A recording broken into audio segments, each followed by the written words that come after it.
الحمد لله الذي هدانا لهذا وما كنا لنهتدي لولا أن هدانا الله وما توفيقي إلا بالله وما توكلي واعتمادي والاعتصام إلا على الله صلوات الله وسلامه عليه على نبينا المصطفى وعلى رسوله الكريم صلى الله عليه وسلم وعلى آله وصحبه ومن تبعهم بإحسان إلى يوم الدين. ربنا زدنا علما ينفعنا ربنا يسر ولا تعسر وتقبل بالخير الحمد لله رب العالمين. Baik, saya tengok orang belakang tengok apa dosa.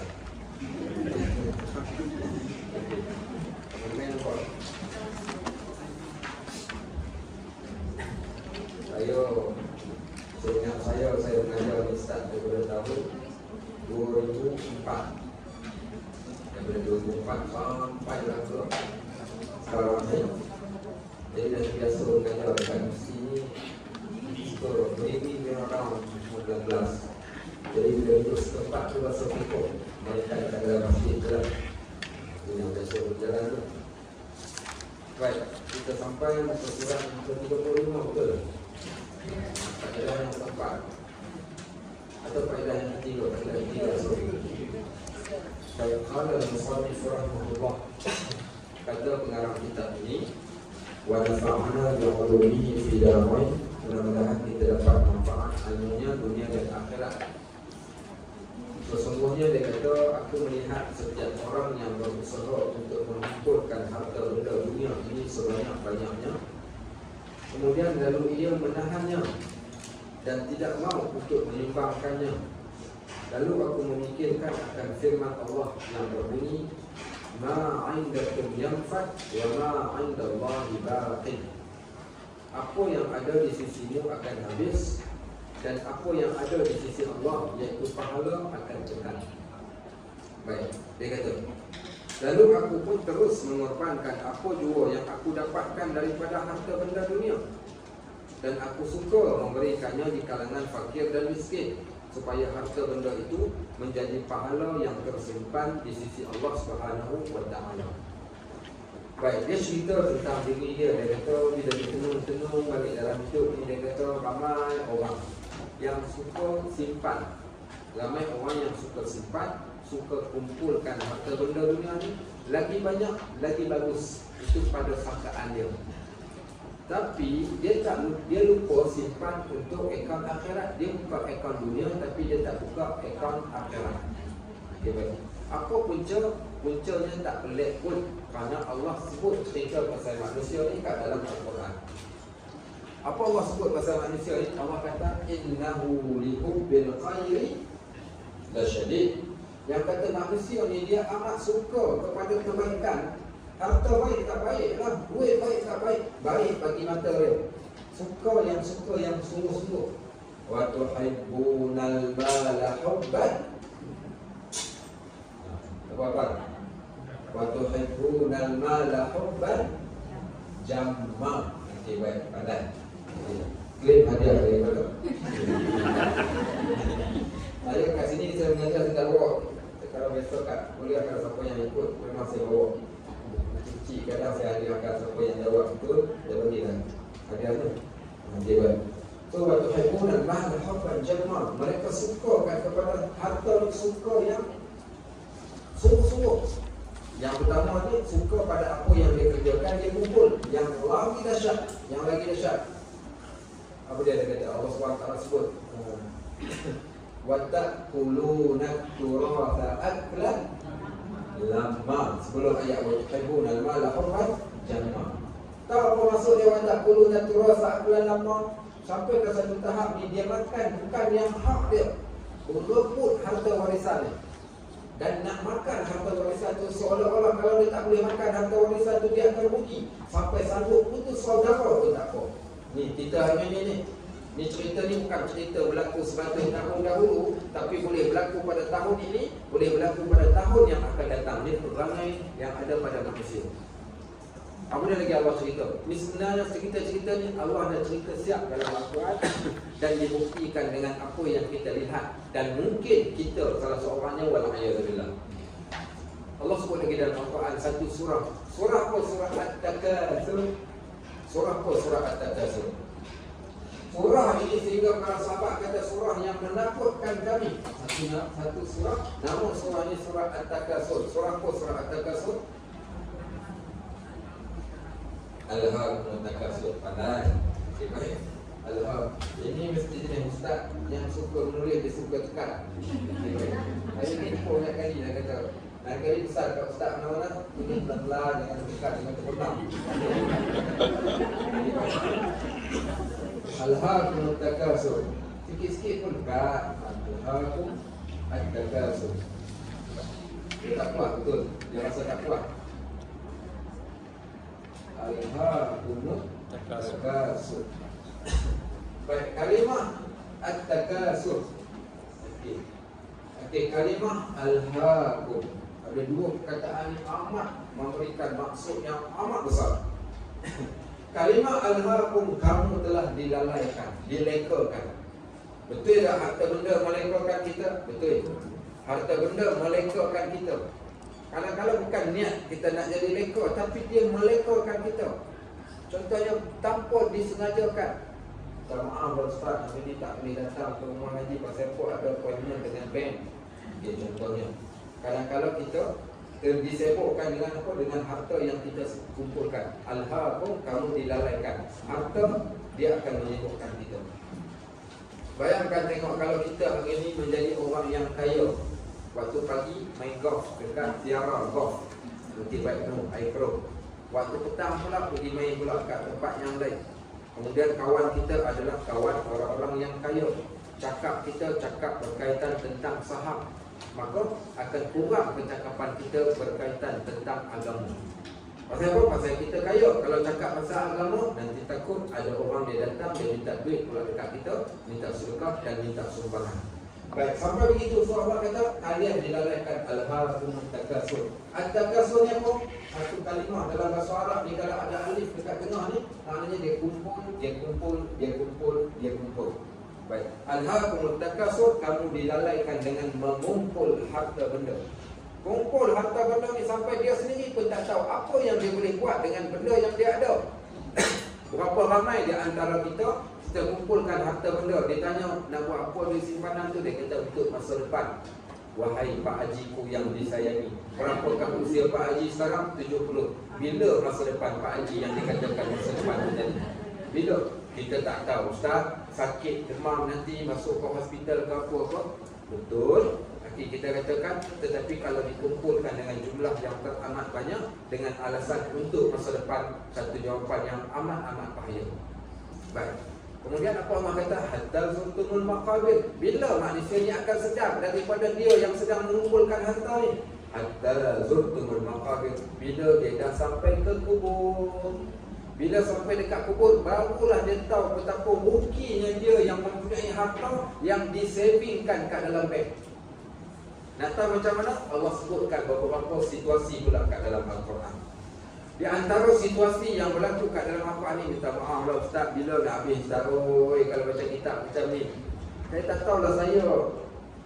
Dan poin itu kebetulan kita teringat benda tu adalah Quran. Jadi kita cerita. Boleh saja saya basuh-basuh. Okey, Assalamualaikum, buka surah apa hari ini? Buka surah 35. Okey, maksudnya apa yang ada di sisi mu akan habis, dan apa yang ada di sisi Allah tu akan kekal. Lalu aku pun terus suka mengamalkan apa dua yang aku dapatkan daripada harta benda dunia, dan aku suka memberikannya di kalangan miskin-miskin, supaya harta benda itu jadi pahala tersimpan di sisi Allah. Faham tak? Nak kata tak faham lagi, tak faham pula. Okey, faedah keempat pula. Itu 2 minggu selesai habis baca kitab kita. Sebab tu kadang bahasa Al-Quran ni lebih lunak dan lebih kenal sesuai dengan jiwa. Selain daripada kita baca kitab, sebab tu dalam Al-Quran ni Allah ceritakan penyesalan-penyesalan manusia di hari akhirat yang berkaitan tentang harta benda. Baik, saya ceritakan satu ayat Al-Quran Allah sebut dalam Al-Quran. Waktu ada orang dia nak mati, dekat-dekat tinggal nyawa-nyawa ikan, waktu tu Allah dah datang, malaikat maut datang tarik nyawa. Ketika dia nak mati tu, tahu tak apa orang tu dia akan minta pada Allah? Rabbi laula akhartani ila ajalin qarib. Tuhan, kalaulah Rabbi laula akhartani ila ajalin qarib, kalaulah sekiranya engkau boleh lewatkan sedikit, panjangkan sedikit masa kepada aku, kepada satu tempoh masa yang sikit saja. Dia dah nak mati dah, tapi dia tahu dia tetap akan mati juga. Pada saat waktu dia nak mati itu tadi, dia minta dekat Allah ni, dia bukan minta masa yang panjang, dia hanya minta masa yang pendek saja. Berapa pendek masa dia tu tadi? Masa yang dalam anggapan dia boleh selamatkan keadaan dia pada saat tersebut. Dengan cara macam apa?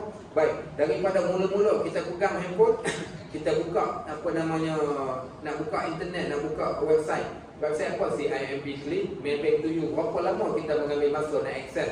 Start daripada awal sampai ke akhir kalau internet kita laju sikit.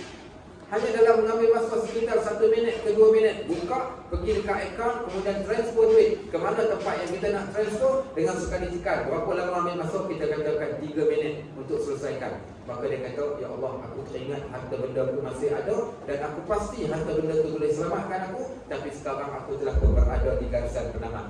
Rabbi laula aqartani ila ajalin qarib, Tuhan, kalaulah engkau boleh lewatkan sedikit ajal aku kepada satu tempoh masa yang dekat, tak jauh pun. Apa dia kata dia nak buat? La as-saddaqanna. Nescaya aku akan bersedekah pada waktu tersebut. Sedekah juga yang dia nampak. Kenapa sedekah? Kerana sedekah itu kesan dan impact sedekah itu adalah satu benda yang amat besar. Apa kesan daripada sedekah? Saya cerita ni. Sebab sedekah ni ada kaitan dengan harta benda kita. Okey, siapa nak jawab? Apa impact daripada sedekah itu kepada diri seseorang bila dia bersedekah? Apa dia dapat? Okey, macam mana? Siapa nak jawab?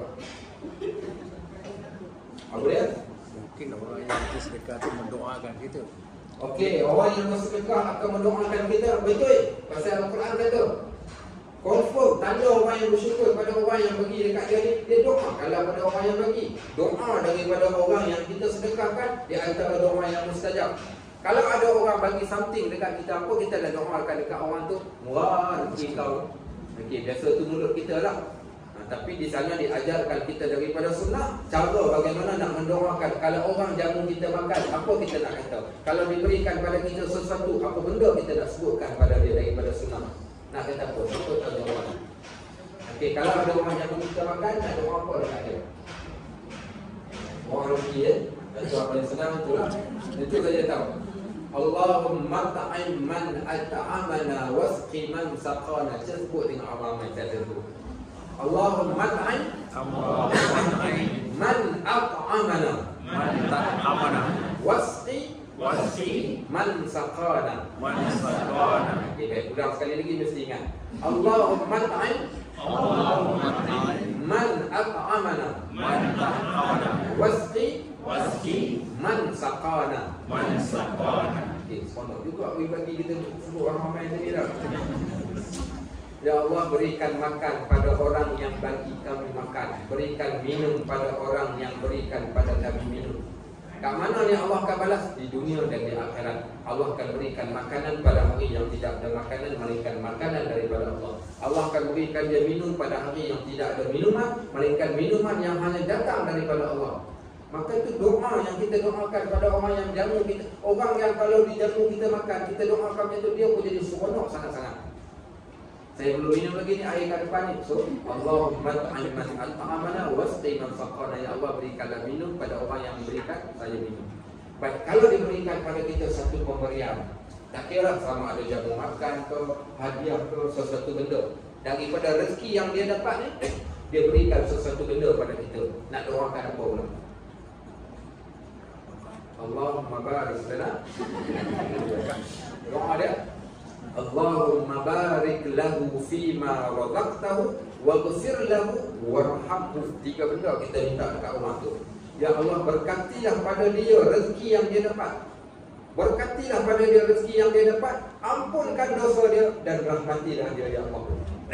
Ini semua doa yang Nabi SAW ajarkan kepada para sahabat bila ada orang buat kebaikan kepada kita. So betul lah Pak Haji tu, Pak Haji tu. Orang impact daripada sedekah yang kita berikan, kita akan dapat doa. Dan Al-Quran membuktikan dengan berkata, khudh min amwalihim sadaqah tutahhiruhum wa tuzakkihim biha fasalli alaihim inna salataka sakanun lahum. Dalam Al-Quran ada satu ayat cerita tentang zakat. Ayat cerita tentang zakat ni, Allah pesan dekat orang yang terima zakat, iaitu puak asnaf ni, bila kamu dah dapat zakat, first kali Allah kata, kamu yang ada harta, ambil harta benda mereka ni yang ada harta ni, diberikan kepada orang yang berhak, iaitu asnaf. Kamu ni wahai asnaf, orang yang dapat manfaat daripada orang yang ada harta ni, maka fasalli alaihim, doakan kepada mereka, inna salataka sakanun lahu, sesungguhnya doa kamu kepada mereka adalah menjadi penenang kepada mereka. So orang yang dapat zakat, orang yang dapat sedekah tu, hendaklah mereka mendoakan kepada orang yang memberikan kepada mereka waktu tersebut. So ada impact dia. Tahu tak di akhirat ni ada orang masuk syurga terkejut. Macam mana maksudnya masuk syurga terkejut ni? Masuk syurga terkejut ni, dia tak sangka dia boleh masuk syurga. Bila ditanya pasal apa aku masuk syurga ni, maka dia jawab disebabkan doa seorang lelaki atau seorang perempuan yang engkau pernah tolong dia ketika di dunia dahulu. Sebab doa dia menjadikan engkau masuk dalam syurga. Kalau tolong anjing minum yang dahaga, anjing yang dahaga pun Allah ampunkan dosa masuk syurga, takkanlah tolong orang yang manusia yang hidup. Manusia dengan binatang, Allah lagi manusia bukan. So itu impact. Itu satu impact. Yang kedua, siapa nak jawab yang kedua? Ada lagi yang lain. Kesan sedekah tadi kepada diri kita. Apa dia lagi kesan yang kedua? Ya? Ya, ada disebut di dalam hadis, iaitu sedekah itu memanjangkan usia dan menyembuhkan penyakit. Bersedekah memanjangkan usia dan menyembuhkan penyakit. Tapi lazim kita katakan jangan dah maksudnya. Tapi itulah sebab di antara amalan. Kenapa sedekah ni memanjangkan usia dan menyembuhkan penyakit? Apa tahu kenapa? Kalau orang yang belajar ilmu psikologi, kita mungkin selalu dengar motivator dia ceritakan pada orang, okey, kita nak ambil aura-aura yang positif. Bila kita sukakan orang, rasa tak hati kita jadi seronok. Bila kita tolong orang yang susah, kita tengok orang yang susah, hati kita jadi tenang. Sebab itu disebut di dalam hadis, dia antara orang yang hati keras, dia nak lembutkan hati dia, tak payah minum soflan pun. Jangan lupa pasal. Itu apa nak buat? Nak bagi hati lembut, cukup dengan menyantuni anak yatim. Menyantuni anak yatim, fakir miskin, orang-orang yang susah, dia akan melembutkan jiwa ataupun hati dia. Dengan cara yang macam tu. So kita katakan apa? Okey, di antara impact dia yang kedua, iaitu memanjangkan usia. Sebab orang doakan kita pada waktu yang sama, kita suka seronok tengok orang seronok. Seronok jiwa ini dia akan tenangkan. Hati ni tak, jiwa dia tak kacau. Sebab tu orang yang jiwa berhadapan dengan masalah dalam hidup ni, dia sentiasa berfikiran negatif, jadi tak seronok, sakit jantung, mati. Baik, ada pun orang yang sedekah ni, dia seronok, hati dia Allah jadikan hati yang tenang. Baik, pernah dengar tak ayat yang selalu orang baca dekat orang mati? Ayat apa orang selalu baca dekat orang mati selain daripada ya ayat dah sebut dah tak? Okey, baik. Ya ayat Tuhan nafsul mutmainnah, tu ayat tu bukan? Ya ayat Tuhan nafsul mutmainnah. Apa makna ya ayat Tuhan nafsul mutmainnah? Wahai jiwa-jiwa yang tenang. Tahu tak ayat itu turun dekat siapa? Ayat itu bukan turun untuk orang mati, tapi ayat itu diturunkan asbabun nuzul. Ayat surah terakhir surah Al-Fajr ni diturunkan kepada orang yang hidup. Ya, sila masuk, jemput. Tarik saja pintu. Okey. Assalamualaikum. Kita siapa tu? Nak cabut kemah? Oh, kita siapa? Kita hitam. Kita di mana?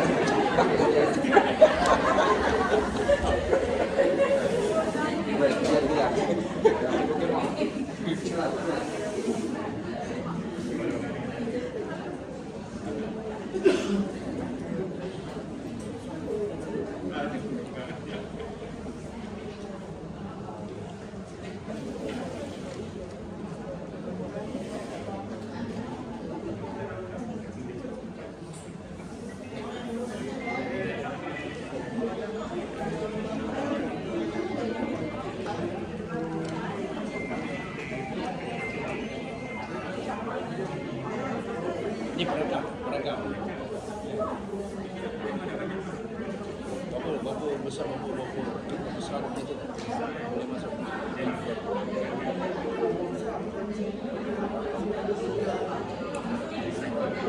Untuk kena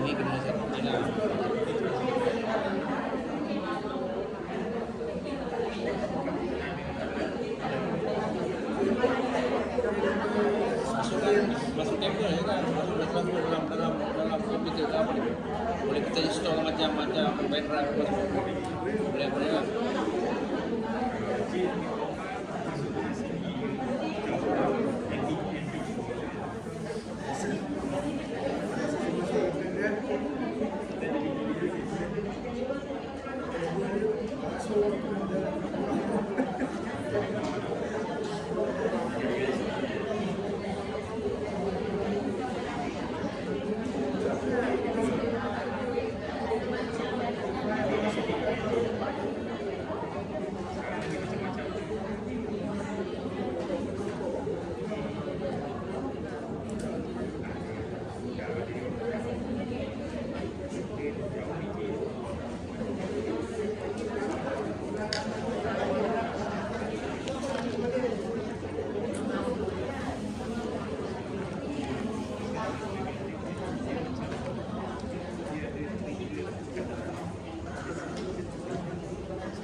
Alhamdulillah wassalatu wassalamu ala Rasulillah.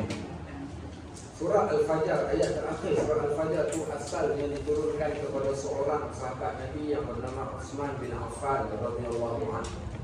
Waktu mula-mula Islam sampai ke Madinah, waktu tersebut air ini dimonopoli oleh orang Yahudi. Orang Islam nak dapatkan air, dia kena beli daripada orang Yahudi baru boleh dapat air. Akhirnya Nabi SAW berikan tawaran kepada sahabat, siapa yang boleh beli perigi ini kemudian dia wakafkan, nescaya Allah akan binakan kepada dia sebuah mahligai di akhirat kelak. Kemudian siapa yang datang waktu tersebut, Utsman bin Affan, dia kata, ya Rasulullah, aku beli dan aku wakafkan. Maka Allah turunkan ayat, wahai jiwa yang tenang. Itu menunjukkan orang yang boleh bersedekah ini, yang boleh memberi ini, mereka adalah jiwa-jiwa yang tenang. Dan sungguh ada kaitan dia bagaimana Al-Quran menceritakan manusia ni memang setting asal Allah jadikan jiwa-jiwa kacau. Orang yang memberi ni adalah orang yang jiwa tenang, dan asal manusia adalah jiwa kacau. Ya betul Ustaz, betul dalam Al-Quran Allah sebut. Apa kata Allah? Innal insana khuliqa halu'a idza massahu syarru jazua idza massahu al-khairu manu'a. Allah kata kami ciptakan manusia dalam keadaan keluh kesah. Bila diberikan kepada dia kesusahan, dia akan jadi keluh kesah. Bila Allah timpakan pada kita susah, kita keluh kesah tak? Ya. Dan bila Allah berikan pula kepada dia kesenangan, harta benda, kehidupan yang baik kat dunia ni, maka dia akan jadi manu'a, orang yang kedekut. Melainkan orang yang bersedekah tadi. Orang yang bersedekah, Allah lapangkan dada. Kenapa dia boleh bersedekah? Kerana dia jiwa yang lapang. Sebab tu kalau ditanya pada kita, sedekah mana yang paling terbaik, maka sedekahlah ketika kau rasa kedekut. Sedekah ketika rasa kedekut. Buat geram sekali, tarik semua yang ada kat bukit tu, buat dia. Okey, baik, buat geram. Itulah sedekah yang paling terbaik. Kerana waktu rasa kedekut itulah kita sedekah, kerana kita lawan dengan nafsu yang ada kat dalam diri kita. Kita seorang Pak Haji di masjid hari Jumaat, tarik sekeping 50, boleh. Tarik sekeping 10, 20, boleh. Tarik sekeping 10. Dan tarik kali yang ketiga RM1, ambil RM1, duit dia. Ada tiba-tiba ada orang pegang dari belakang, Haji, bagi RM50 aja. Dia pun ambil duit tu, dia ingat orang belakang minta tolong masuk dalam tabung, dia pun masuk dalam tabung. Kemudian orang belakang kata, duit Pak Haji jatuh. Kan tadi dia selok. Nak jimat tadi, sekali dah masuk RM51 dalam sedekah hari itu. Kenapa boleh? Itu Allah kata, ya ayyatuhan nafsul mutmainnah irji'i ila rabbiki radiyatan mardiyah. Kembalilah engkau wahai jiwa yang tenang kepada Allah dalam keadaan radiyah, engkau redha pada Allah, mardiyah, dan engkau diridhai oleh Allah. So itu kita dapat, jiwa akan jadi tenang bila mana kita bersedekah. Baik, apa lagi impact yang lain bila kita bersedekah? Ada lagi, banyak lagi. Rezeki. Rezeki. Ya, rezeki. Baik, kat mana rezeki dia? Di sana ada hadis yang sahih akibat rezeki.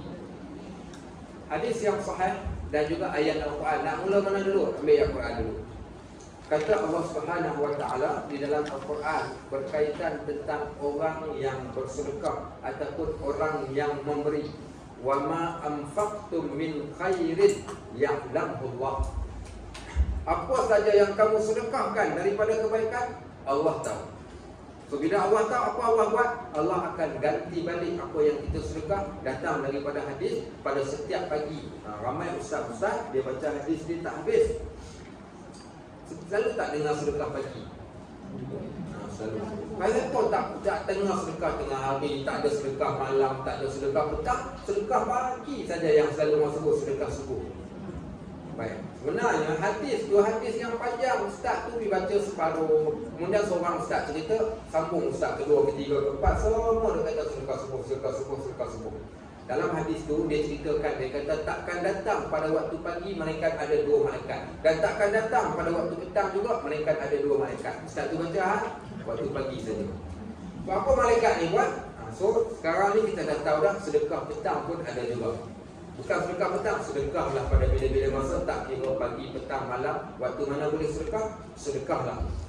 Baik, ada dua malaikat ni. Kerja malaikat ni, kerja dia perhatikan tangan kita. Kerja malaikat ni perhatikan tangan kita. Malaikat ni akan berkata, bila dia tengok kita keluarkan daripada poket dan kita berikan, malaikat ni akan mendoakan setiap hari, Allahumma a'ti mumfiqan khalafa wa a'ti mumsikan talafa. Ya Allah, berikanlah ganti balik pada orang yang bersedekah dan berikanlah kerosakan pada orang yang menggenggam. Dan tidak akan datang pada waktu petang, melainkan ada dua malaikat juga akan tengok kita dan dia akan mendoakan benda yang sama. Ya Allah, berikan ganti balik pada orang yang bersedekah, berikan kerosakan kepada orang yang menggenggam, orang yang kedekut tadi. Baik. Juga pada bab Allah tambahkan rezeki ini, iaitu jaminan daripada Nabi SAW. Apa jaminan baginda? Ma naqasat min sadaqati malin. Takkan rugi harta orang yang bersedekah. Mustahil rugi. Siapa yang jamin ni? Shadiqul masduq, orang yang paling benar percakapannya, Nabi kita Muhammad SAW. Nabi sebut takkan rugi harta orang yang bersedekah, mustahil. Tiba-tiba datang esok, Assalamualaikum Ustaz, salam, minta tolong sikit, saya miskin. Bukan kaya kok, malam dah sedekah, habis hari dia jadi pegang. Kalau kita tengok cerita Alibaba yang itu pun dia cerita, tak ada orang yang kaya bila dia bersedekah dia akan jadi miskin, melainkan Allah akan tambahkan.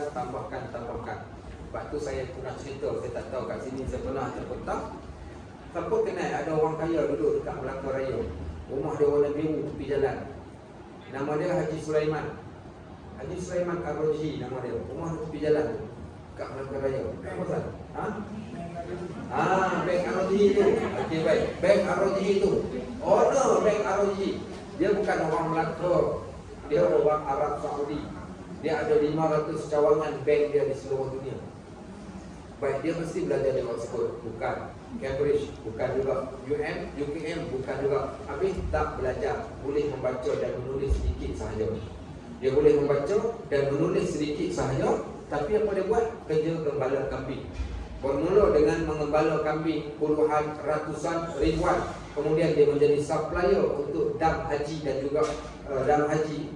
Akhirnya Allah angkat darjat dia sampai ke satu tahap. Apa dia buat? Dia tengok tak ada money changer dibuka di Madinah, dia buka money changer. Dia buka money changer, dia gajikan orang yang cerdik, dia bayar gaji, dia buka money changer, kemudian dia sambung dengan membuka bank. Asal orang yang tak tahu boleh membaca dan menulis sahaja. Dia datang ke Malaysia, dia orang buat temu ramah. Tanya dia dengan soalan. Apa soalan mereka tanya dia? Di antara soalan yang tanya dia, Syekh, boleh tak ceritakan sedikit tentang taraf pendidikan? Dia kata, aku tak sekolah, aku gembala kambing, mana sekolah? Okay, baik. Cerita dia pernah tak berhutang di dalam hidup? Apa dia kata? Dia tidak pernah pun berhutang di dalam hidup. Dia kata, aku ada bank nak berhutang apa? Okay, baik. Yang ketiga ditanya pula, dengan cerita kata Tuan Syekh ni orang yang selalu bersedekah. Okay, Tuan Syekh ni adalah orang yang selalu bersedekah. Okay, so berapa jumlah sedekah yang paling banyak? Berapa Tuan Syekh sedekah paling banyak yang pernah sedekah? Dia kata cukup Allah saja yang mengetahui. Dia orang nak tahu juga ni untuk motivasi pada kami. Dia kata saya pernah sedekah lebih daripada 2 bilion US dollar dalam satu masa. Baik, orang tanya lagi, adakah dengan sedekah dia tadi menjadikan harta benda lebih kurang? Dia kata tak pernah kurang sedikit pun, bahkan makin bertambah. Orang tanya dia lagi, apakah tips untuk nak jadi kaya macam dia? Dia kata tak ada tips, mereka satu perkataan, takwa, bertakwa saja kepada Allah. Aku pun kaya ni bukan aku, Allah yang jadikan aku kaya. Maknanya aku tak ada apa juga. Nampak? Dan dia orang yang memang kalau nak jumpa dia kata boleh jumpa bila-bila masa, cuma jangan jumpa pada 5 waktu ni. Waktu solat memang dia akan sibuk. Waktu lain boleh jumpa pakaian yang sama tiap-tiap hari. Akhirnya diwakafkan seluruh harta benda dia. Sekarang dia hanya tinggal di sebuah apartmen yang biasa sahaja. Okey, bersama dengan 4 orang isteri. Okey, baik. Nampak? Kita kalau sebut, kita dah pandang 4 tu. Tadi dia dah lupa dah. Tadi dia punya kainnya, dia punya sedekah. Ada dia sebut itu. Tapi dia seorang yang subhanallah. Itu yang kita katakan tak pernah rugi pun harta orang yang sedekah. Itu jaminan daripada Nabi SAW. Dan yang paling hebat adalah dalam bab apa?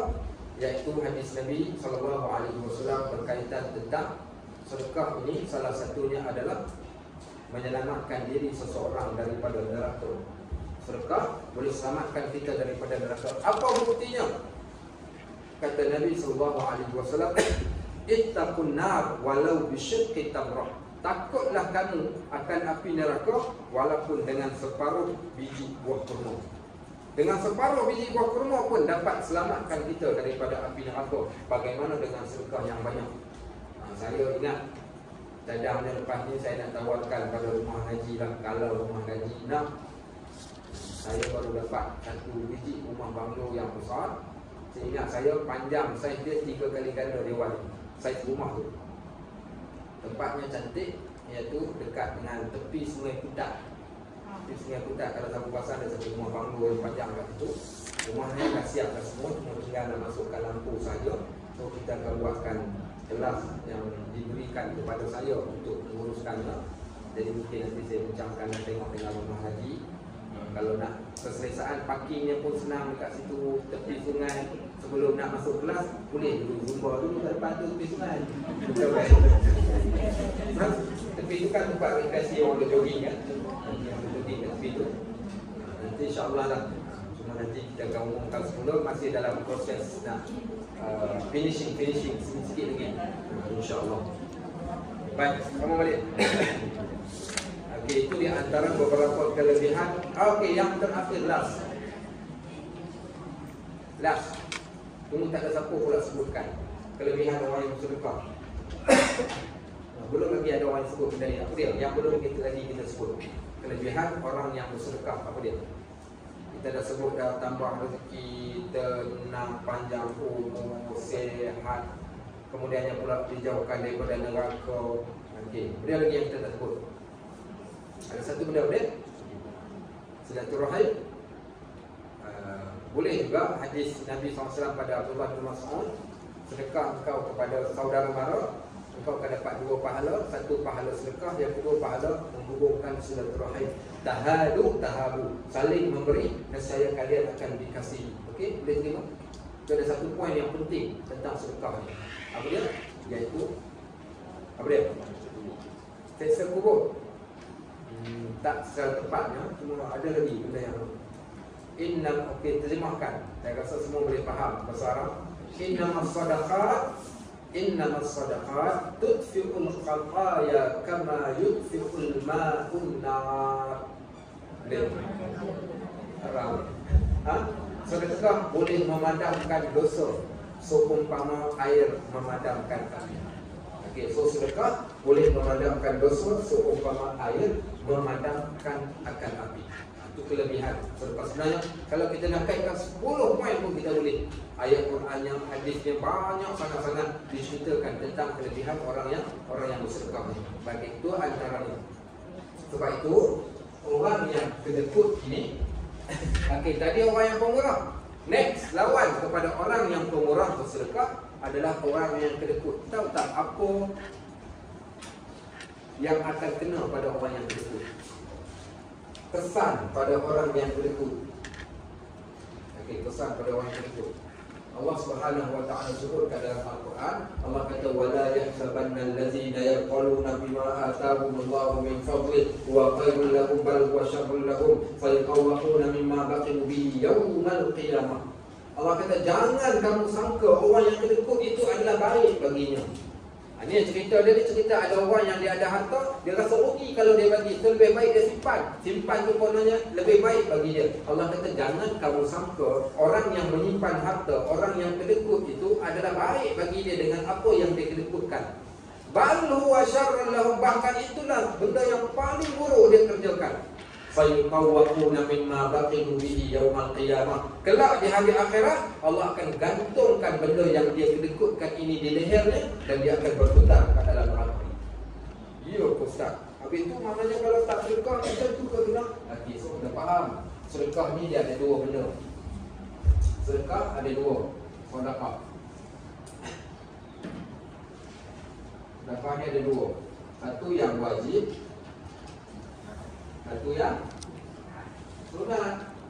Okey. Adapun yang wajib tadi, kalau dia tak tunaikan, itu yang dapat tadi tu, dia akan digantungkan dengan benda yang dia sayang, dia akan berputar. Okey, kita sebut tengok sedekah yang wajib tu apa? Satu, zakat, zakat. Okey, yang kedua, start lah. Okay, baik. Lepas zakat, okey. Sedekah yang wajib ni, yang pertama zakat, yang kedua nafkah, pandai. Nafkah. Nafkah adalah sedekah wajib. Ada lagi yang ketiga. Okey. Kedua tu dah kita ambil dua tu, zakat dan juga nafkah. Zakat masuk sedekah wajib, nafkah masuk sedekah wajib. Yang ni kalau dia kedekut, ada seorang hamba Allah daripada kawan-kawan kita kat sini juga lah. Saya mengajar di satu tempat. Suami dia datang mengadu dekat saya. Dia kata, Ustaz, nanti dia boleh tak Ustaz selit sikit bagi nasihat dekat isteri saya. Isteri saya, dia doakan Allah musnahkan harta benda saya. Dia kata, subhanallah, kenapa lah doa macam tu? Saya pun bahagia, patut ceritalah, patutnya isteri doakan begitu, gini. Besok pula isteri dia pula datang. Dia kata, Ustaz tak faham dan tak adil Ustaz buat konklusi macam tu. Kalau Ustaz tahu cerita, Ustaz tak akan cakap macam tu. So dia kata sebenarnya, dia kata suami saya, dia kata kedekut ke hidung masin. Dia dah pencen, dia ada duit EPF yang banyak, bukan sikit. Dia ada duit EPF yang banyak. Kemudian dia pula dia kata, saya bukan minta apa yang mula timbul pergaduhan tu. Dia kata, nak raya. Kemudian saya minta tukarkan langsir. Langsir tu daripada dulu lagi dah sampai koyak lama sangat dah. Dia kata minta tukarkan langsir. Tahu apa dia kata? Dia kata alah setakat nak tak bagi orang tengok daripada luar, tengok dalam, letak suap khabar pun dah cukup. Okay, baik. Yang kata ni. Baik, itu satu dia kata. Yang kedua, Ustaz, kami mampu untuk hidup selesa, tapi dia pilih untuk hidup susah. Lantai kereta tu sampai dah nak roboh, dah berlubang dah. Dia boleh beli kereta bayar cash kalau dia nak beli, tapi dia tak nak beli. Kononnya alasan dia kata, kita pakai selagi boleh pakai, pakailah, buat apa nak membazir. Okay, baik. Kemudian pergi ke pasar, Ustaz. Apalah salahnya suami belanja isteri makan makanan yang sedap-sedap sekali-sekala, bukanlah tiap-tiap hari. Sekali itu saya minta dibelikan jenap. Apa dia kata? Pakai kat kebun cukuplah sekadar. Dia kata nak tarik ke selimut. Dan sekali saya kata, kalau macam tu punya perangai, memang kedekut di hidung masin. Okay, so ingat, suami dalam bab nafkah, setiap nafkah dia tu di sana ada pahala sedekah. Maka nafkah masuk. Kalau dia kedekut yang itulah yang masuk di dalam bab yang kita sebutkan tu tadi. Yang kita sebutkan tu tadi, di akhirat apa balasan dia kena. Adapun yang sunat ini, kalau dia buat, dia akan dapat diampunkan dosa, dimurahkan rezeki, digantikan dengan bla bla bla yang kita sebutkan tadi. Yang wajib ni, yang ni bahaya, ada hukuman. Yang ni tak ada hukuman, tapi Allah sayang dan Allah kasih, kerana dia adalah orang yang suka memberi. Baik, sebab itu disebut ada 7 orang di akhirat. Mereka ni akan dipayung oleh Allah. Perkataan payung ni kita dah ingat ni bukan budak zaman-zaman, budak hari ni yang disebut perkataan jangan kata abang tak payung. Bukan berlaku sebut. No, daripada zaman Nabi SAW dah ada dah perkataan ni. Kata Nabi SAW, sab'atun yudhilluhumullahu fi dhillih yawma la dhilla illa dhilluh. 7 golongan kami akan payungi di hari akhirat kelak, hari yang tiada payungan melainkan payungan Allah. Salah seorang daripada 7 ni, rajulun tasaddaqa bi yaminih wala yadri bishimali. Seorang lelaki yang bersedekah dengan tangan kanan, tangan kirinya tidak tahu.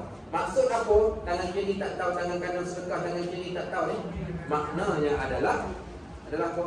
Maksudnya dia tidak menzahirkan sedekah dia di khalayak ramai. Diam-diam saja dia sedekah. Ada satu tempat seorang perempuan saya umum dalam kelas Masjid Al-Wahab atau disebut baru bina, jadi perlukan 1 jam apa nama, 1 jam yang besar tu, harga dia 3,000. Siapa nak wakaf bolehlah datang jumpa saya. Habis kelas dia jumpa saya kat luar, dia kata, dia bisik, Ustaz, saya nak Ustaz jangan cerita kat siapa-siapa. Saya kata baik. Besok dia datang ke rumah bawa duit cash 3,000. Apa dia pesan kat saya, dia kata, Ustaz boleh tak Ustaz jangan cerita apa pun, saya dah bagi duit di depan Ustaz, jangan sebut lagi dah pasal jam ke pasal apa, Ustaz jangan sebut depan saya. Subhanallah, ada orang yang luar biasa sampai ke tahap yang macam tu. Siapa yang baca kitab Riyadhus Shalihin, kita baca mukhtasar, ada kitab Riyadhus Shalihin tu yang asal. Dalam tu diceritakan tentang kisah Abu Ma'an. Apa cerita Abu Ma'an ni? Abu Ma'an ni dia ni bersedekah, tapi sedekah dalam keadaan orang tak tahu. Di Masjid Nabawi tu ketika orang datang solat, dia pergi letak duit dekat tepi orang. Semua orang dia letakkan duit. Satu dalam ramai-ramai itu tiba-tiba terkena anak dia. Anak dia pun ambil lah duit tu. Besok lusa lepas tu anak dia balik ke rumah cerita, hari tu kat masjid ada orang bagi duit. Bagi salam, tengok ada duit. Saya aku ambil makan duit, lebih kurang macam tu lah. Bapak dia kata, itu duit aku lah, aku bagi dekat orang yang kau ambil apa hal? Marah bapak ada sebab anak dia ambil duit tu tadi. Jadi dia orang pergi tanya dekat Nabi SAW. Nabi kata, bagi engkau apa yang kau telah sedekahkan, dan bagi engkau juga halal bagi engkau untuk ambil duit itu tadi. Tapi poinnya nak ceritakan dia bersedekah ketika orang lain sedang khusyuk beribadat, dia tak nak siapa pun tahu, dan dia bersedekah pada waktu tersebut. So mereka ni kalangan orang yang Allah akan payungi mereka di hari akhirat kelak. Okay, so itu di antara beberapa bab berkaitan tentang yang sedekah ni. Cuma kita nak kaitkan tentang topik yang kita baca. Aku rasa pelik dan hairan kepada orang manusia yang suka mengumpulkan harta sebanyak-banyak. Betul, sungguh perlu, betul kita perlukan duit, sakit demam dan pergi ke hospital. Tetapi jangan ada niat untuk guna pada masa yang akan datang yang kita tak tahu bila. Ingat, kalau kita tahu, pasti kita akan bersedekah. Ada orang simpan duit yang banyak untuk anak-anak. Akhirnya dia pun meninggal dunia dengan duit dia yang anak ada tu, anak-anak dia bergaduh. Dan kalau dia tahu apa, dia kata, kalau aku tahu pemenang bergaduh disebabkan harta benda ni, awal lagi aku dah sedekahkan semua. Tapi apa boleh buat, kita katakan. Sebab tu biarlah harta benda ni menyelamatkan kita ke akhirat. Sebab tu disebut Imam Ghazali kata dalam kitab Ihya. Apa dia kata? 2 musibah akan terkena kepada orang yang ada harta. 2 musibah akan terkena kepada orang yang kedekut. Orang yang kedekut, 2 musibah akan terkena kepada dia. Baik, musibah yang pertama, semua benda yang dia sayang, harta benda yang dia sayang ni akan dapat dekat orang lain. Walaupun dia tak suka dekat orang tu, dia akan dapat dekat orang lain. Satu. Yang kedua, semua benda yang dapat dekat orang lain tu, walaupun dah dapat dekat orang, soalan dia yang kena jawab. Okey, ada faham? Okey, saya bagi satu contoh. Nama Kak PA. Okey, baik. Kak PA ni dia baru pencen. Bila pencen, dia tak kerja kerajaan, dia kerja LHDN. Okey, baik. So dia dapat duit dia dapat 200,000 duit APF dia.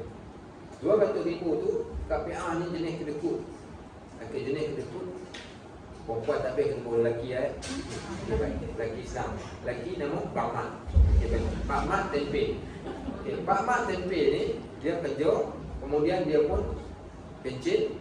Bila dah pencen, dia dapat duit tabungan daripada EPF dia tu ada 100,000. Dia pergi cek tengok ada berapa dik? Ada 100,000 pakcik. Okey, baik. Jadi 99,000 transfer masuk ke akaun, 1,000 pakcik nak. Ambil 1,000 masuk okey, cash. 99,000 transfer masuk dalam Maybank to you. Okey. Kemudian apa dia buat 1,000 tu dia pun balik lalu kot Bukit Baru. Bukit Baru hari Isnin ada pasar malam. Okey. Saya suka pergi pasar malam dululah, lepas tu tak sibuk. Pergi pasar malam yang jauh-jauh tu jumpa satu peniaga ni. Dia tanya, "Cik duduk mana?" Dia kata, "Kenapa kenal ke saya?" Dia kata, "Tak, saya berniaga kat semua tempat pasar malam ada buka cik." Buka. Okey, baik. Waktu tu yang kita free petang. Okey. Dapat 2,000, pergi pasar malam, tengok ada durian, dia pun beli durian, cabut 50. 1,000 tolak 50? Betul 50 beli durian, jadi kedua bukan nak balik makan kat rumah, makan kat tepi jalan. Maka buat durian, tercekik biji durian mati. So, dia telah habiskan RM50, baki dalam poket ada 950, baki dalam bank ada 99,000. Bila dia mati, semua benda yang dia sayang, orang yang datang nak minta hutang, nak minta pinjam, semua dia tak bagi ni, dia bagi, semua dia tak dapat ni. Semua benda tu akan pergi kepada waris dia, nak atau tak nak. Maka itu musibah pertama pada dia. Musibah yang kedua, dia masuk kat dalam kubur, Allah tak tanya berapa guna itu 50. Baik, soalan tentang 50 beli apa? Beli durian. Tak. Soalannya bukan RM50, soalannya bukan RM1,000, soalannya adalah RM100,000 yang dia telah hasilkan. Maka itu musibah yang kedua, kata Imam Al-Ghazali rahimahullah. Sebab itu dalam bab ni mengarang, dia merasa pelik dan dia menegur orang-orang yang mengumpulkan harta benda dunia ini sebanyak-banyaknya, kemudian dia menahannya dan tidak mahu untuk menyumbangkannya. Lalu aku memikirkan akan firman Allah yang menakutkan. Allah kata, ma indakum yanfad. Apa sahaja yang kamu ada, semuanya akan habis. Tak akan tinggal sedikit pun, tak akan memberikan kesan yang kamu tinggalkan yang ada. Wa ma indallahi baqi, melainkan apa yang ada di sisi Allah sahaja yang akan kekal. Baik, so apa Allah sebut dalam Al-Quran sambungan daripada ayat ni, wa ma anfaqtum min khairin, apa sahaja yang kamu infak daripada kebaikan, tajiduhu indallah, kamu akan jumpa balik di sisi Allah. Pasti kamu akan jumpa balik di sisi Allah. Apa Allah kata? Pahala daripada yang kita akan jumpa balik di akhirat ni, wa khairan, itulah yang paling terbaik, wa a'dhama ajra, dan sebesar-besar ganjaran yang kamu akan dapat. Ada satu cerita. Cerita ni cerita orang kampung saja. Saya pun tak pasti akan kesahihannya. Mak saya cerita dekat saya. Mak saya orang Bukit Pasir. Mak. Baik. Siapa berlaku? Dia kata waktu zaman dia budak-budak dulu ni, ada seorang nama lebih kurang Pak Mat Tempe lah. Kerja dia korek kubur. Satu pagi ada orang main beritahu kat dia, Pak Mat, ada orang meninggal, minta siapkan kubur. Pukul 11 jenazah sampai ke kubur. Pukul 7 tu dia dah siap, dia dah nak pergi ke kubur ni, nak pergi korek dia. Pergi ke kedai warung macam tu, dia beli cokodok 2 cucuk. Kuih bom tu kan, 2 cucuk. Dia pun buat air kopi, duduk kat atas tangga rumah, minum air kopi, makan cokodok 1 cucuk, baki lagi 1 cucuk, tak habis. Apa dia buat? Ada budak lalu kat depan rumah, dia kata, budak, dia kata, main sekejap, ni ambil kat kau ni, aku sedekah kat kau. Dia hadiahkan, sedekahkan 1 cucuk cokodok yang tak habis tadi kepada seorang budak, dia makan 1 cucuk. Pergilah ke kubur, korek kubur semua. 2 jam korek, pukul 9.30 macam tu dah siap kali. Tengok jenazah pukul 11. Nak tunggu jenazah sampai, lambat lagi. Tidur dulu lah. Dia turun dalam biak, dia tidur. Tak, kayu sikit, kayu semua tidur dalam biak. Qadarallahu wa ma syaa fa'al. Ketika tengah tidur, tiba-tiba bermimpi dia mati. Dia mati, orang kebumikan dia. Lepas orang dah baca talqin, orang balik, datang 2 malaikat bukan nakir. Malaikat tanya soalan pada dia. Kebetulan dia ni pula jenis orang yang tak semayang, tinggal temu ekor lah, tak ingat akhirat. Ini orang kubur ni, dia berani. Akhirnya malaikat pukul dia. Ketika malaikat nak pukul saja, tiba-tiba cokodok yang disedekahkan tu tepis pukulan malaikat. Punya power dia. Cokodok tu tepis pukulan malaikat. Dia pun tersedar. Dia kata, subhanallah, kalaulah dengan satu kebaikan itu pun boleh selamatkan aku, bagaimana dengan kebaikan yang lain? Walaupun benda itu hanyalah sekadar mimpi, sedangkan ayat Quran yang kita bacakan tadi itu lebih lumayan, value dan lebih tinggi daripada kisah saya ni, menunjukkan dan membuktikan betapa sedekah itu adalah benda yang paling luar biasa yang Allah jadikan. So, pelik orang yang suka kumpulkan harta, kerana yang dikumpulkan akan habis, dan yang kekal di sisi Allah itu adalah orang yang bersedekah, yang mencari pahala. Baik. Maka aku pun terus korbankan apa jua yang aku dapatkan daripada harta benda dunia, dan aku suka memberikannya di kalangan fakir dan miskin, supaya harta benda itu menjadi pahala yang tersimpan di sisi Allah. Pengajaran dia yang pendek daripada hikmah ini adalah, saving kita adalah yang kita beri, bukan yang kita simpan. Saving kita yang sebenar adalah apa yang kita berikan, kita sumbangkan, kita infakkan, itulah saving kita. Karena yang Allah simpan itu akan kekal, yang kita simpan akan habis. Tapi kita salah fikir, sebab kita duk rasa yang kita simpan itu akan kekal, yang kita bagi akan habis. So macam mana nak mengatasi masalah ini? Kita kena setting balik otak kita. Okay, otak kita ni kena center balik. Bagi center balik macam mana? Tukarkan otak kita, pergi kat kedai, tanya, tengok orang yang jual, ada tak boleh tukar memori saya ke? Yang pertama saya nak buang virus, yang keduanya pula saya nak buang apa? Saya nak tukarkan dia punya apa enjin dia. So tukarkan kepala kita ni, otak kita ni kepada akhirat oriented berbanding dunia oriented. Selagi ada dunia oriented dalam kepala kita, selagi itulah kita tak dapat ceritalah apa sekalipun. Malaikat maut datang ceramah pun tak akan berbekas. Sebab tu nak kena tukarkan, jadikan akhirat oriented. Apa beza akhirat oriented dengan dunia oriented? Dunia oriented ada RM10, bagi RM1 berkurang ke lebih duit kita. Kita ada RM10, ni dunia oriented. 10 tolak 1 bagi 9. Itu dunia oriented. Baik, tapi akhirat oriented ada 10, dia bagi 1. Okey, baik. Dia rugi ke dia untung? Dia untung. Itu akhirat oriented. Kenapa akhirat oriented dia untung? Kerana dia ingat firman Allah, masalul ladzina yunfiquna fi sabilillah, perumpamaan orang yang infak harta di jalan Allah, kamasali habbatin, seumpama sebiji benih yang ditanam. Ambatan sab'a sanabil, sebiji yang ditanam keluar 7 tangkai. Wa fi kulli sumbulatin mi'atu habbah, pada setiap tangkai ada 100 biji. Wallahu yudha'ifu liman yasha, dan Allah boleh tambah lagi berapa pun yang Allah nak. Dia baca firman Allah ni, dia kata tak, aku tak rugi. Bahkan Allah akan berikan gandaan yang banyak. Sebab itu orang yang selalu bersedekah ni, dia tak pernah rasa takut. Dia akan sedekah, dia akan sedekah, dia akan sedekah, kerana dia ada kaitan dengan akhirat oriented. Selagi itu tak tukar, memang akan jadi susah. Memang akan jadi susah, dan kita akan jadi sukar untuk nak memberi. Kerana nak tukar, bukan senang saya yang bercakap sekalipun. Cakap senang, tapi nak buat dia adalah satu benda yang amat sukar. Itulah kita kena cuba. Baik, itu di antara topik yang kita bincangkan. Cuma surah ni elok kita baca dan hadamkan masing-masing sendiri bagi rumah. Ini di antara surah yang menakutkan para sahabat. At-Takasur, Alhaakumut takasur, kamu lalai dan leka mengumpulkan harta hatta zurtumul maqabir, sedar-sedar dah sampai dah kat kubur. Kalla sawfa ta'lamun, jangan macam tu, engkau akan tahu. Summa kalla sawfa ta'lamun, satu hari nanti engkau akan tahu. Kalla law ta'lamuna 'ilmal yaqin, kalau engkau dapat tahu dengan ilmu yang betul-betul yakin.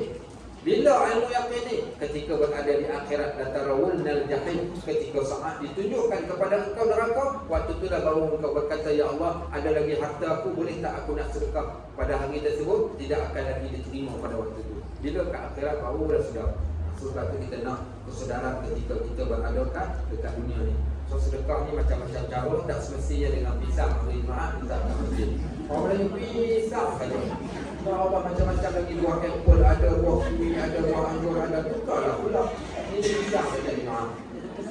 Saya pernah tegur, tapi bagus. Masjid Ubudiah Aikro, saya kata tak ada buah-buah lain ke, kenapa pisang? Lepas tu apa dia buat? Dia orang mungkin tercabar orang kali, dia pergi order 300 biji burger daripada biji letak pada masjid. Dia kata bagus. Kadang nak kena cabar macam tu.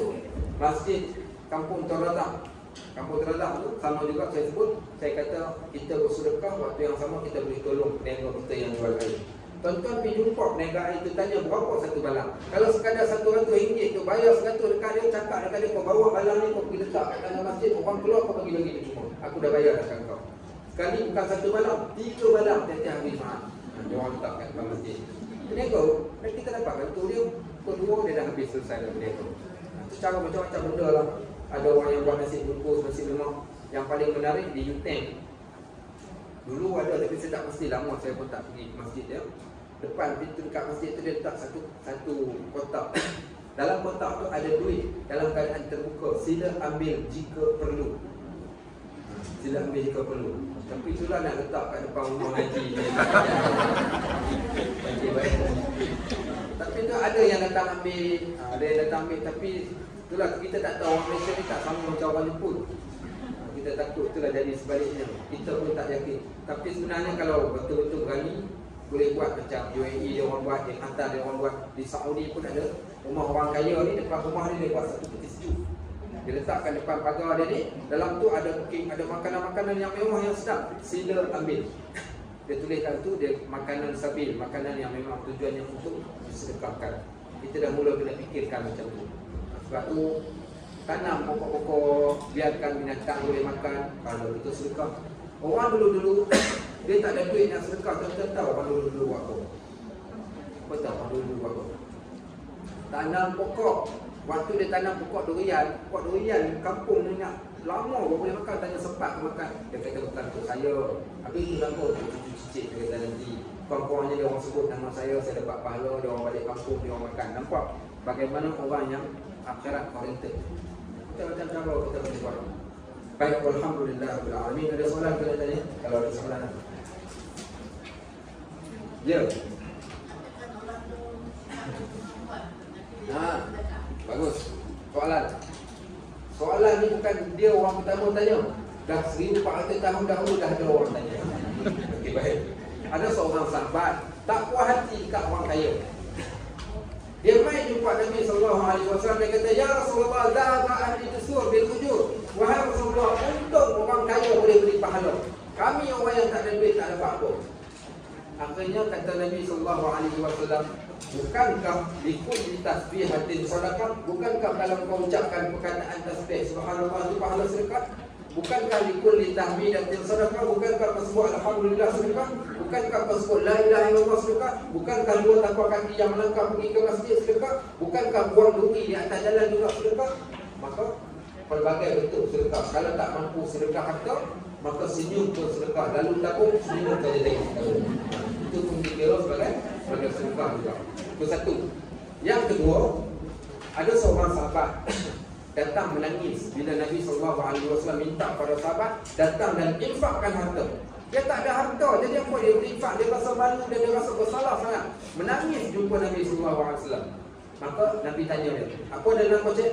Dia kata, tak ada apa yang semua bawa ke rumah, ada satu putih bawa ke rumah. Nabi kata, bawa sini bawa ke rumah. Nabi ambil bawa ke rumah, Nabi koyak dua. Nabi bagi balik separuh dekat dia. Nabi kata, tasaddaqu walau bisyuqqi tamrah, sedekahlah walaupun separuh daripada buah kurma. So tak mampu sedekah banyak, tak ada masalah.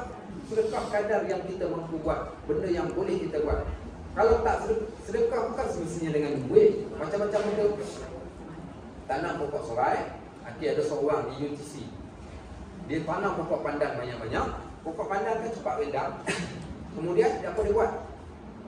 Bunga daun pandan tu dia hias buat bentuk macam bunga ros.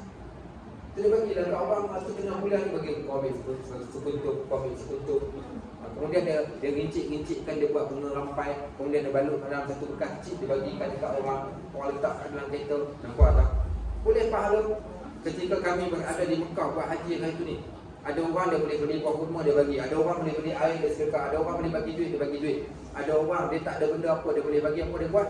Dia beli isi air kat dalam bekas tu, bekas spray tu, orang lalu dia spray. Sreng.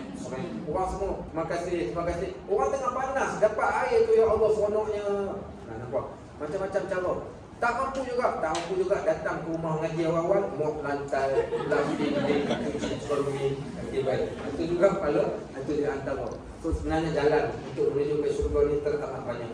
Bukan satu jalan semata-mata. Baik. Habis kau dah? Ya. Kita tukar dalam syurga. Kita syarat kan. Contoh macam kita nak pergi sebuah kali masjid. Ini sebuah ni untuk buat kain dalam dewan masjid. Boleh? Boleh sedekah syarat boleh. Tak ada masalah. Cumanya kesan dia tu adalah dia tak boleh buat benda yang lain. Sebab kalau setiap benda tu dia ada atas akad. Kalau akad dia tu tai-tai lah. Okey, kalau untuk istiadah sebab tu kalau tabung orang dia buat tabung Ramadan, dia itu tak boleh gunakan selain melainkan bulan Ramadan sahaja. Itu maksudnya. Jika kita mengenai masjid kita tutup bukti Allah. Jadi polisi kan banyak. Jadi selebihnya sebab tu dia kena cermat ketua akad tu kena beritahu ataupun minta izin baki duit ni kita gunakan untuk pengurusan tuan-tuan, saya minta izin, tu tak apalah. Sebab kena perlu minta izin. Baik, walhamdulillah rabbil alamin, subhanallah wa bihamdihi, asyhadu an la ilaha illa anta, astaghfiruka wa atubu ilaik. Wassallallahu ala sayyidina Muhammad wa وعلى آله وصحبه وسلم والحمد لله رب العالمين. Assalamualaikum warahmatullahi wabarakatuh.